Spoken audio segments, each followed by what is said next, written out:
नमस्कार, बहुत स्वागत है आपका डेली 24 भारत में। मैं हूं आपके साथ अनीता शर्मा। शुरुआत करते हैं देश दुनिया की बड़ी खबरों से। अमेरिका और इजराइल और ईरान के बीच जारी तनाव के बीच एक पाकिस्तानी नागरिक ने अमेरिकी अधिकारियों के खिलाफ हत्या की साजिश का बड़ा दावा कर दिया है और ऐसे में 4 मार्च 2026 को ब्रुकलिन फेडरल कोर्ट में खुद को निर्दोष बताते हुए कहा है कि ईरानी खुफिया एजेंट ने उन्हें अमेरिकी राष्ट्रपति डोनाल्ड ट्रंप, पूर्व राष्ट्रपति जो बाइडेन और संयुक्त राष्ट्र में यूएस एम्बेसडर को हत्या करने के लिए सुपारी दी गई थी।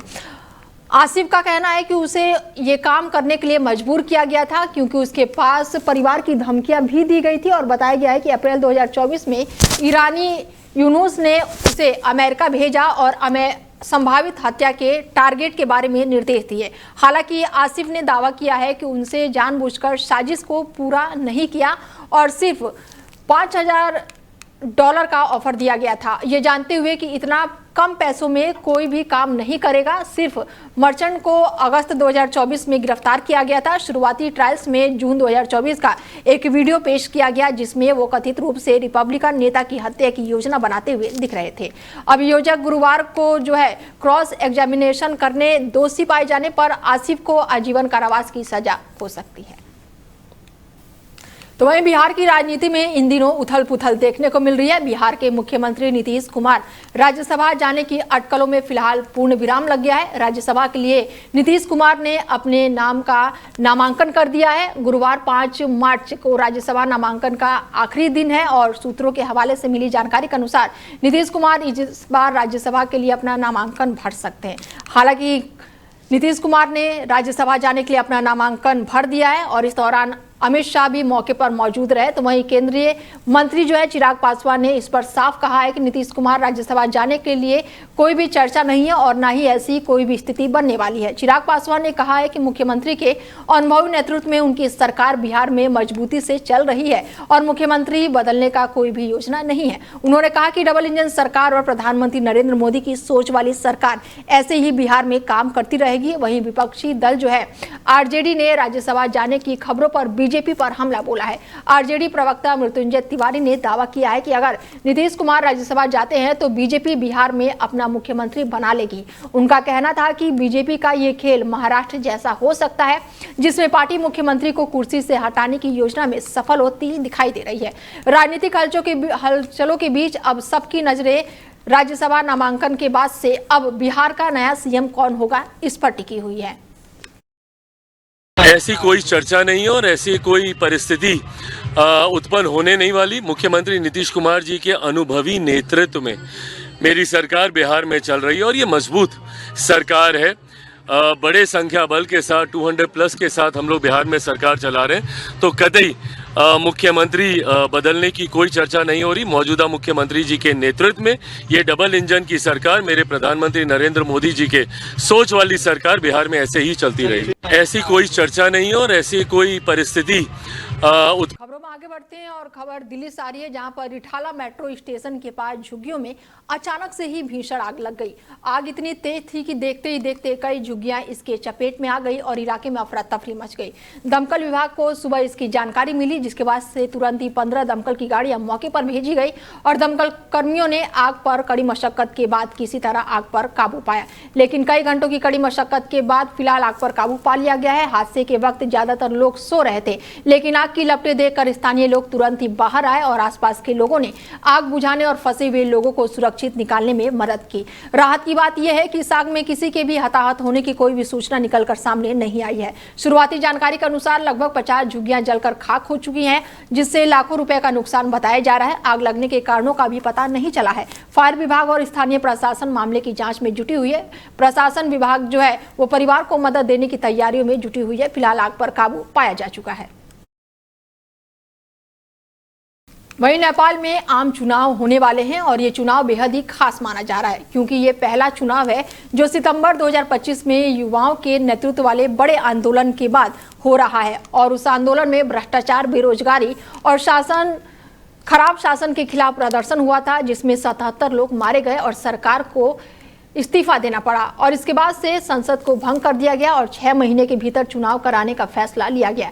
नेपाल की आबादी वो करीब 3 करोड़ है और इसमें लगभग 1.80 करोड़ से ज्यादा वोटर जो है इसमें योग्य है और करीब 10 लाख नए युवा जो हैं वो मतदान में शामिल है। इसीलिए इसे जेनजी चुनाव भी कहा जा रहा है। 275 सीटों वाली प्रतिनिधि सभा के लिए कुल 6,541 उम्मीदवार मैदान में हैं, जिसमें से 4,380 पुरुष हैं और 2,160 महिलाएं शामिल है। देश भर में 23,112 मतदाता केंद्र बनाए गए हैं। सुरक्षा व्यवस्था भी कड़ी की गई है। चुनाव आयोग ने लगभग 3,40,000 सुरक्षाकर्मी तैनात किए हैं। नेपाली कांग्रेस और कम्युनिस्ट पार्टी यानी कि UML लंबे समय से प्रमुख है और लेकिन इस बार नई ताकत के रूप में राष्ट्रीय स्वतंत्र पार्टी यानी कि RSP उभर रही है और इस चुनाव में 35 साल के रैपर नेता बलेंद्र शाह सबसे ज्यादा चर्चाओं में है और वो काठमांडू के पूर्व मेयर और RSP के प्रधानमंत्री पद के दावेदार हैं। नेपाल में पिछली बार मतदान प्रतिशत की अगर हम बात करें तो 2008 में 61% से ज्यादा हुआ था, लेकिन इस बार सबकी नजरें जो है जेनजी के संघर्ष के बाद से अब एक बार फिर से यहाँ पर चुनाव हो रहा है। तो वहीं राजस्थान से खबर निकलकर सामने आ रही है, जहां पर भीषण सड़क हादसे का मामला सामने आया है। हाईवे पर यह भीषण हादसा हुआ है और इस दौरान इस खबर ने पूरे इलाके को झकझोर कर रख दिया है। बता दें कि स्लीपर बस और ट्रेलर के बीच ये टक्कर हुई है और ये टक्कर इतनी भीषण थी कि इसमें 6 लोग मारे गए हैं।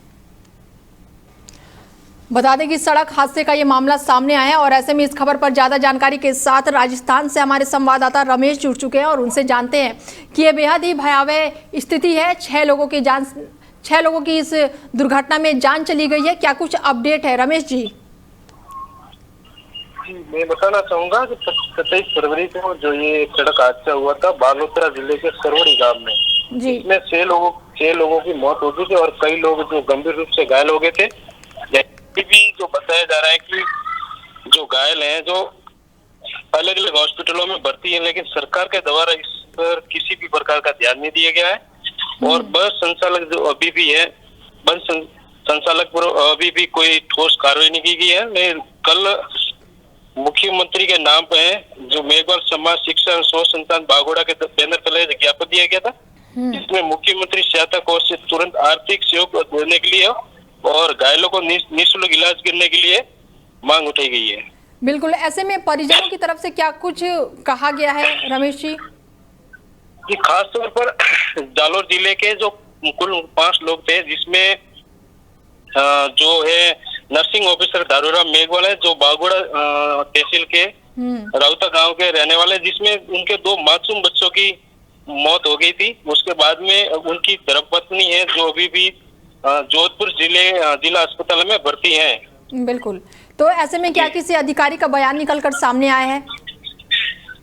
जी, बताना चाहूंगा कि इसके बारे में प्रशासन से बात हुई थी कि उन्होंने कोई टीम गठित कर रही है और उनके जो इस मामले की पूरी जांच और तहकीक की जा रही है। बिल्कुल, ऐसे में राहत कोष को लेकर आप लोगों ने यहाँ पर सवाल उठाया गया है, पूछा गया है और ज्ञापन भी सौंपा गया है। तो ज्ञापन की अगर मैं बात करूँ तो क्या कुछ ज्ञापन में है? परिजनों की तरफ से क्या कुछ मांग की गई है? मुख्यमंत्री सहायता कोष के तुरंत आर्थिक सहयोग की जो मांग की है और घायलों को इलाज के लिए निःशुल्क इलाज के लिए उन्होंने मांग रखी है। और सबसे बड़ी बात है कि जो नर्सिंग ऑफिसर दारूराम मेघवाल है जो जैसलमेर के पोखरण गांव में उनकी जो ड्यूटी लगी हुई है, तो उसके 2 बच्चों की मौके पर मौत होने के बाद में उनको जो है समय उनके धर्मपत्नी जो अभी फिलहाल हॉस्पिटल में भर्ती है, तो उनको एक खास करके उनको परिवार के समय साथ में टाइम बिताना होगा। तो उनकी ये भी मांग है कि ठीक है। जो रमेश जी, पुलिस की कार्रवाई कहां तक पहुंची है? पुलिस की कार्रवाई अभी भी चल रही है, लेकिन इनके बारे में अभी कोई पुलिस प्रशासन का कोई बयान सामने नहीं आया है। ठीक है, तमाम जानकारी के लिए बहुत शुक्रिया। तो वहीं धरियावाद क्षेत्र में पत्नी कानाराम प्रजापति ने केसरियावाद थाने में रिपोर्ट दर्ज कराई। महिला ने बताया कि अभियुक्त वर्दीचंद जो है प्रजापति और हरीश प्रजापति उनके घर में घुसकर गाली गलौज और मारपीट की और जान से मारने की धमकी देने का आरोप लगाया। महिला ने पुलिस उपाध्यक्ष कार्यालय में लिखित परिवारवाद जो है वो दाखिल किया है और 2 मार्च की शाम को 6 बजे आरोपी उनके घर आए और आते ही अभद्र भाषा का प्रयोग करते हुए विवाद शुरू कर दिया। महिला का आरोप है कि आरोपी शराब के नशे में था और उसके साथ धक्का मुक्की और मारपीट करने का प्रयास किया। साथ ही उसके दोनों बच्चों को भी जान से मारने की धमकियां दी गई। महिला ने ये भी आरोप लगाया कि आरोपी जो है वो लगातार धमकियां भी दे रहे हैं, जिससे उसे और उसके परिवार को जान माल का खतरा बना हुआ है और वो मानसिक रूप से परेशान है। पूर्व में भी पारिवारिक विवाद को लेकर तनाव की स्थिति बनी रही है। पीड़ित ने पुलिस प्रशासन से आरोपियों के विरुद्ध तत्काल कार्रवाई की मांग की है और परिवार की सुरक्षा सुनिश्चित करने के लिए मांग की गई है। कानाराम प्रजापति है, मैं बनावता रहता हूँ और मेरे बड़ा भाई वर्धीशन प्रजापति मेरे को मारने के लिए तैयार है और जान को खतरा है। और ये मेरी मम्मी थी, रस्के में और रस्का काटने गई थी, इसको साथ में दौड़ा और इसको गाली गलौज की और मारने लगा। फिर मिसेज के ऊपर आया था और मिसेज को मारने लगा था। फिर ऐसा दबाव होने के कारण मैंने 112 पे फ़ोन किया था। फिर 112 की टीम आई थी वहाँ पे। फिर वो दारू पी के बहुत बदमाशी की थी। फिर वो भाग गया और छुप गया। पुलिस वालों ने ढूंढा, नहीं मिला। फिर मैंने कल शाम की बात है और फिर आज सुबह मैंने केसरियाबाद थाने में रिपोर्ट दी। मारो नाम सूरज है, केसरियाबाद गया, नहीं आया, न मुँह रसको काटवाई, न वो जो क्या मारूंगा तने, जरबटी तने मारूंगा, 4 दिन में तने सब ने वीणी मारूंगा। मेरा नाम कैलाशी है, बनावता रहती हूँ। मेरा जेठ वर्धीशन घर पर गाली देता है, मारता है, कूट मार करता है। मारूंगा दो बाप ने बेटो दो घर पर कूट मार करता है। उसे मैं थाना में रिपोर्ट की थी। कानाराम प्रजापति है, मैं बनावता रहता हूँ। तो वहीं विराटनगर विधानसभा क्षेत्र में एक बड़े चोरी की घटना ने लोगों में डर और हड़कंप मचा दिया है। घटना जो हुई है वहां पर भागीरथी वर्मा और उसके भाई के बच्चों के कमरे में 4 लाख रुपए के जेवरात और नकदी चुरा लिए गए हैं। पीड़ित महिला ने बताया कि सुबह करीब 4:30 बजे कमरे के बाहर खटखट की आवाज सुनाई दी। पहले उन्हें लगा कि ये बंदर हो सकता है, लेकिन झांकने पर उन्होंने देखा कि 2 लोग घर के अंदर घुस रहे हैं। चोरों ने कमरे की कुंडी लगा दी और महिला अकेली होने के कारण कोई भी कार्रवाई नहीं कर सकी और शोर सुनकर पड़ोस में एक व्यक्ति बाहर आया। छत से कूदते हुए 3-4 लोगों को देखा और चोर घटनास्थल से एक बोलेरो गाड़ी में फरार हो गए। चोर जो है 50,000 रुपए नगद और लाखों रुपए के जेवरात के साथ एक संदूक भी ले गए हैं। चोरों की सूचना मिलते ही पुलिस जो है वो मौके पर पहुंची और जांच शुरू कर दी है। पास के महामाया मंदिर में लगे सीसीटीवी कैमरे में तेज गति से चलती बोलेरो की तस्वीर भी कैद हो गई है। ग्रामीणों ने पुलिस की गश्त पर सवाल उठाया और उम्मीद जताई है कि सीसीटीवी फुटेज के आधार पर चोरों की पहचान होगी और जल्द ही उनकी गिरफ्तारी की जाएगी। जब आवाज आई तो मैंने लाइट जलाई, मैंने सोचा मंकी होगा। फिर बाद में मैंने थोड़ी देर रेस्ट किया तो फिर वो नहीं आवाज आ ही रही थी। फिर बाद में मैंने फिर से देखा तो किसी आदमी की चलने की आवाज थी। फिर मैंने सोचा घर का ही कोई सदस्य होगा। फिर बाद में मैंने देखा तो वो आदमी घूम रहा था।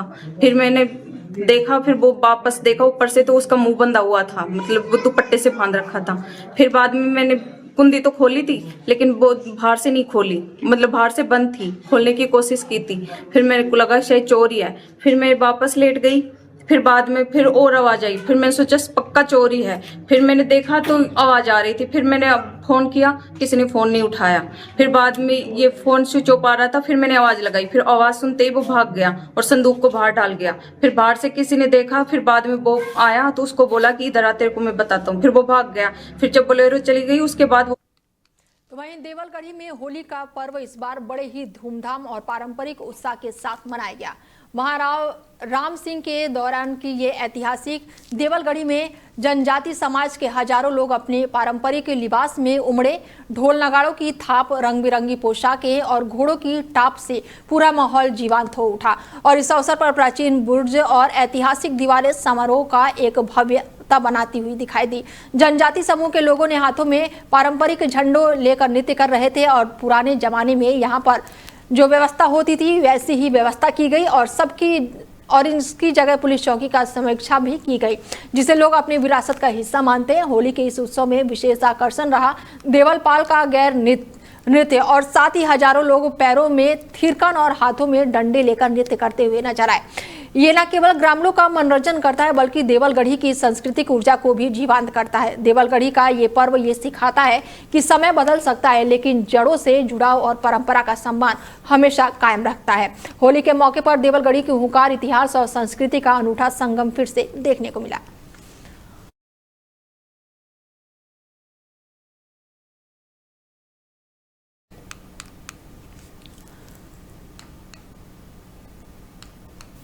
तो वहीं बानसूर विधानसभा क्षेत्र में सड़क हादसे में 2 व्यक्ति जो है वो गंभीर रूप से घायल हो गए। घटना जो है ये जाते समय हुई है। एक बाइक सवार सामने से आ रहा था जिस दौरान ट्रक से भिड़ गया। घायलों को तुरंत ही अस्पताल पहुंचाया गया है।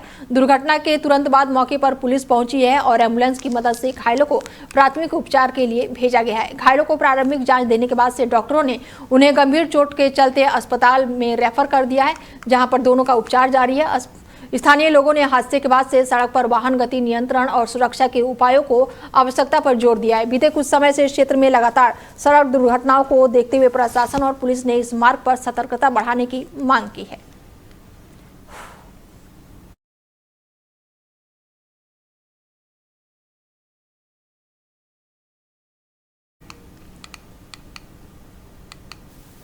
वहीं चित्तौड़गढ़ में होली के अवसर पर हर्षोल्लास का माहौल देखने को मिला।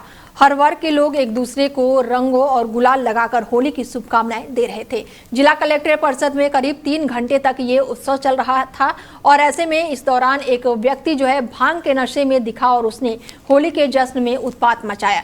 जानकारी के अनुसार ये व्यक्ति गुजरात का निवासी है और परिसर में ही अराजकता हरकतों को उससे आसपास के लोग और पुलिसकर्मी परेशान हो उठे। एम्बुलेंस के माध्यम से पुलिस ने युवक को चिकित्सालय ले गया और जहाँ पर उसके नशे को लेकर अजीब हरकतें करते हुए वो दिखाई दिया। कई लोग उसे स्ट्रेचर पर उठाकर वार्ड में ले गए जहां पर डॉक्टरों ने उसे उपचार शुरू किया और इस दौरान देखने वालों की भीड़ जमा हो गई और ये घटना वीडियो जो है सोशल मीडिया पर तेजी से वायरल हो रही है।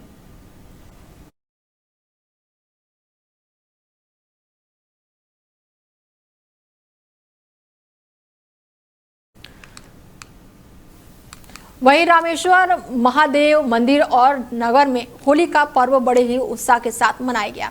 बता दें कि क्षेत्र में दूर दराज से लोग आए और इस उत्सव में शामिल हुए। रंगों और गुलाल के साथ होली खेलते हुए लोग दिखाई दिए। शिव पंचायत के 7 महिलाओं ने बस स्टैंड से रामेश्वर महादेव मंदिर तक ढोल की थाप पर नाचते गाते और गुलाल उड़ाते हुए यात्री भी थे। मंदिर में पहुंचकर सभी महिलाएं और बालिकों ने भगवान भोलेनाथ और उनके परिवार को अलग अलग रंगों से रंग लगाकर उन्हें प्रसन्न किया। भजनों के ताल पर महिलाओं ने नृत्य करते हुए होली की शुभकामनाएं दी। गांव में पुरुषों ने डीजे की धुन पर गेर निकालकर नाचते गाते हुए पूरे गांव में घूमकर सभी को गुलाल लगाया और इसके अलावा सालमगढ़ की ओर से भूतनाथ मंदिर पर शाम को भोजन का आयोजन भी किया गया जिसमें गांव में लोग शामिल हुए।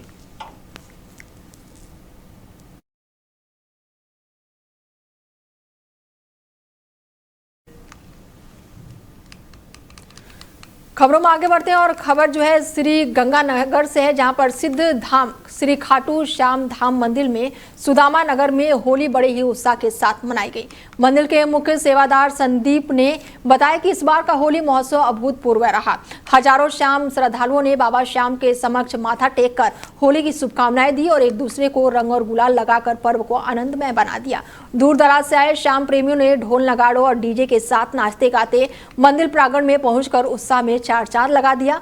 मंदिर प्रांगण में गर्मा गर्म पकौड़े की व्यवस्था भी की गई जिससे श्रद्धालुओं ने स्वादिष्ट व्यंजन का आनंद लिया। श्याम भजनों की मधुर धुन पर श्रद्धालुओं ने रंग और गुलाल उड़ाते हुए नृत्य किया और मंदिर का वातावरण मानो वृंदावन और बरसाने जैसा बन गया।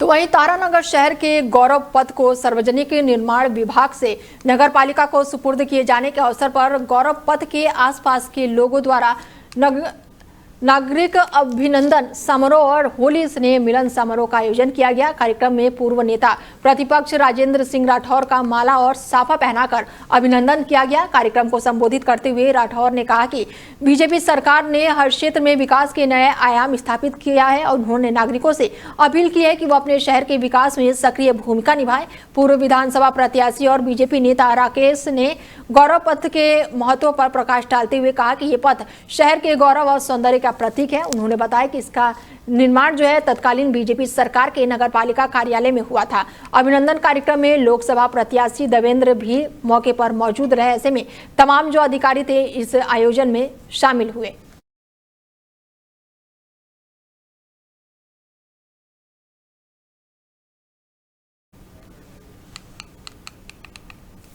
तो वहीं राजगढ़ में वैश्य महासमिति और वैश्य महिला समिति के संयुक्त तत्वाधान में होली मिलन का महाउत्सव आयोजित किया गया और ऐसे में कार्यक्रम का शुभारंभ जो है वैश्य महासमिति के अध्यक्ष प्रदीप महावर, वैश्य महिला समिति के अध्यक्ष रेणु जैन ने किया और इस दौरान बड़े ही धूमधाम से कार्यक्रम का आयोजन किया गया। कार्यक्रम में बच्चों ने रंगारंग सांस्कृतिक प्रस्तुतियां भी दी और ऐसे में गायक कलाकार वकील निराला और उनकी टीम ने होली और फगुए की गीत को प्रस्तुत किया, जिससे महिलाओं ने भजन और गीतों पर जमकर नृत्य किया। श्याम बाबा के भजनों ने भी कार्यक्रमों को भावपूर्ण बना दिया।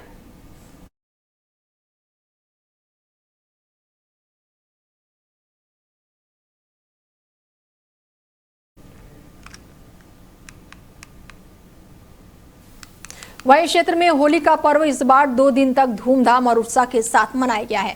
खास करके कुम्भलगढ़ में त्योहारों को माहौल जो है बेहद ही जीवंत रहा। इसके साथ ही लाइव परफॉर्म भी देखने को मिला है। उनके लोकप्रिय गीतों पर भी पूरी ऑडियंस जो है वो तालियां और हूटिंग से गूंजती उठी। कार्यक्रम में दूर दराज से लोग आए। सैलानियों ने बढ़ चढ़कर इसमें हिस्सा लिया। डीजे की धुन पर रंग गुलाल और पारंपरिक ढोल की थाप पर भी सभी ने जमकर नृत्य किया। स्थानीय निवासी और पर्यटक होली के रंग में सराबोर नजर आए। होटल प्रबंधन के अनुसार इस बड़ी संख्या में पर्यटक जो है वो कुम्भलगढ़ पहुंचे थे, जिससे पर्यटक जो है वो कारोबार में भी काफी उत्साह देखने को मिला है। आयोजकों के दौरान सुरक्षा और व्यवस्थाओं का विशेष ध्यान रखा गया। मेरे को लिटरली काफी मजा आया इस माहौल को देखकर। लिटरली मेरे को पता नहीं था कि मधुबंती बाची को मैं इतने नियर से देख सकूंगी। लिटरली उसकी वॉइस, इसका सॉन्ग इतना अच्छा लगा। मतलब पूरा माहौल क्रिएट कर दिया। हम तो नाच नाच के थक चुके हैं। मतलब इतना हमने डांस किया, इतना डांस किया, मतलब इतना मैंने होली में कभी एंजॉय नहीं किया। लिटरली आई एंजॉय नहीं। वो उनका पर्सनल मैटर, हमने बॉम्ब नहीं फुटवाया भाई। हमारे मोदी जी ने बॉम्ब नहीं फुटवाया ना। हम तो हमारे देश में होली का उन्होंने मतलब अपने देश के लिए काफी कुछ किया। टू बी ऑनेस्ट मेरे को पॉलिटिक्स में इंटरेस्ट नहीं है, बट टू बी ऑनेस्ट उन्होंने हमारे देश के लिए लिटरली बहुत कुछ किया। He is a great leader. वहीं क्षेत्र में गौ तस्करों और गौ रक्षकों के बीच मुठभेड़ का मामला सामने आया और इस दौरान पथराव की घटना भी है वो निकलकर सामने आई है, जिसमें एक 28 वर्षीय कथित गौ तस्कर की मौत हो गई है। मृतक को गौ तस्करों का सहयोगी बताया जा रहा है। मृतकों के परिजनों ने आरोप लगाया है कि बजरंग दल के सदस्यों ने उनकी हत्या की है, जबकि पुलिस ने फायरिंग की घटना से इनकार किया है। भिवंडी पुलिस अधीक्षक मौके पर पहुंचे और घटना की जानकारी ली। डीएसपी कैलाश चौधरी ने बताया कि पुलिस को सूचना मिली थी कि गौवंश से भरी एक गाड़ी जो है वो हरियाणा की तरफ जा रही है, जिसके बाद कुछ प्राइवेट लोग भी शामिल थे। पुलिस और घटनास्थल पर यहां पर पहुंची है, जहां पर पथराव हो चुका था, जिसके बाद से एक युवक गंभीर रूप से घायल हो गया था।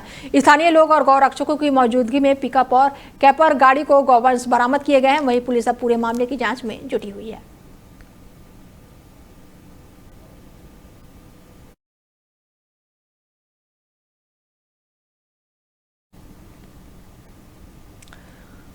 फिलहाल खबरें लगातार जारी हैं। बने रहिए आप हमारे साथ और देखते रहिए DIL 24 भारत। नमस्कार।